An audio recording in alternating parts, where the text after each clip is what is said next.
Today's reading, Pride and Prejudice by Jane Austen, chapters 1 to 3, read by Chris Gorringe. Chapter 1. It is a truth universally acknowledged that a single man in possession of a good fortune must be in want of a wife. However little known the feelings or views of such a man may be on his first entering a neighbourhood, this truth is so well fixed in the minds of the surrounding families that he is considered the rightful property of some one or other of their daughters. "My dear Mr. Bennet," said his lady to him one day, "have you heard that Netherfield Park is let at last?" Mr. Bennet replied that he had not. "But it is," returned she, "for Mrs. Long has just been here, and she told me all about it."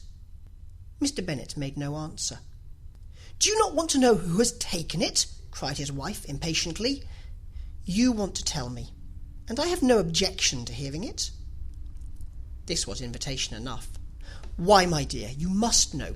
Mrs. Long says that Netherfield is taken by a young man of large fortune from the north of England, that he came down on Monday in a chaise and four to see the place, and was so much delighted with it that he agreed with Mr. Morris immediately that he is to take possession before Michaelmas, and some of his servants are to be in the house by the end of the week."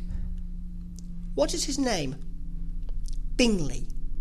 "Is he married or single?" "Oh, single, my dear, to be sure. A single man of large fortune, 4,000 or 5,000 a year. What a fine thing for our girls!" "How so? How can it affect them?" "My dear Mr. Bennet," replied his wife, "how can you be so tiresome? You must know that I am thinking of his marrying one of them." "Is that his design in settling here?" "Design? Nonsense! How can you talk so? But it is very likely that he may fall in love with one of them, and therefore you must visit him as soon as he comes." "I see no occasion for that. You and the girls may go, or you may send them by themselves, which perhaps will be still better; for as you are as handsome as any of them, Mr. Bingley might like you the best of the party." "My dear, you flatter me. I certainly have had my share of beauty, but I do not pretend to be anything extraordinary now. When a woman has 5 grown-up daughters, she ought to give over thinking of her own beauty. In such cases a woman has not often much beauty to think of. But, my dear, you must indeed go and see Mr. Bingley when he comes into the neighbourhood.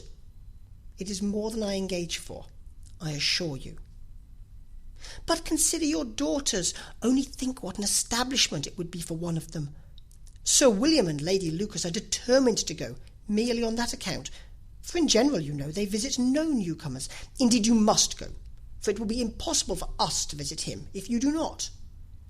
"You are over-scrupulous, surely. I dare say Mr. Bingley will be very glad to see you, and I will send him a few lines by you to assure him of my hearty consent to his marrying whichever he chooses of the girls, though I must throw in a good word for my little Lizzie." "I desire you will do no such thing. Lizzie is not a bit better than the others. I'm sure she is not half so handsome as Jane, nor half so good-humoured as Lydia. But you are always giving her the preference." "They have none of them much to recommend them," replied he. "They are all silly and ignorant like other girls. But Lizzie has something more of quickness than her sisters."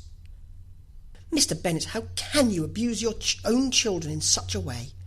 You take delight in vexing me. You have no compassion for my poor nerves." "You mistake me, my dear. I have a high respect for your nerves. They are my old friends. I've heard you mention them with consideration these last 20 years at least. Ah, you do not know what I suffer.